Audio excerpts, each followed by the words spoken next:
The federal government is shipping tens of thousands of vaccines across the U.S. as monkeypox cases climb coast to coast. Areas with high transmission rates are set to receive 56,000 doses now and then 240,000 in the weeks ahead. By the end of the fall, the Biden administration is planning to have more than 1 million doses available.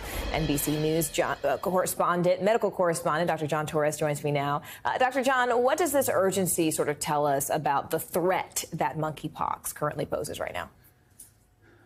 And Morgan, what it tells us is the threat is definitely there, and you can see what's happened over the last few weeks. You know, we started noticing a few cases here and there across the world, and then cases started hitting here in the United States. And now we're up to over 300 cases in 27 states and D.C. here in the U.S. Worldwide, almost 5,000 cases, and we're talking 50 countries. And so we know that it's starting to expand. And what we don't know is how many are out there that we don't know about, because there is no rapid test for monkeypox. Now, the World Health Organization sat down and they decided not to make it a public health emergency of international concern, which is essentially their way of saying a pandemic. But the fact that they discussed this and they had those types of discussions shows you just how much this is influencing the medical community around the world and how much they're looking at this. And so this is definitely something we need to look at going forward. And like you mentioned, they're releasing these vaccines now. They're putting them into states that they're having the highest exposure, which we think are going to be California, New York, Illinois, and Florida, which are the states with the highest number of exposures right now, in Washington, D.C. But it's something that hopefully can stem this tide. We're not sure it can stop it, but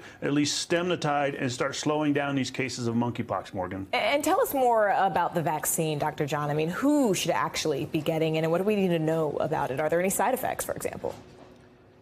So as far as who should get it, it's people that have exposure to monkeypox or possible exposure. And they're even saying if you happen to be at a venue where monkeypox exposure was there, especially the men who are having sex with men, those are the highest risk categories right now. Those are the ones that should be getting this. And like I mentioned, they're getting it to states that need the most. And as time goes on, they'll be getting more and more. It is what we call a virus that can't replicate. So it is the monkeypox virus, but it can't replicate and go outside the body. Like you see here, here are the symptoms behind them. They are basically normal symptoms that we see with most vaccines, but there are, in the studies, they did find a 1.3% of cardiac events with this vaccine as well. So one of those things to definitely keep an eye on when people are getting vaccinated. Yeah. And much like we saw with COVID vaccines, the more people that get them, the more those small adverse effects start popping up. So I have to keep an eye on that as well, Morgan. Yeah, really important there. Dr. John Torres for us. Dr. John, thank you.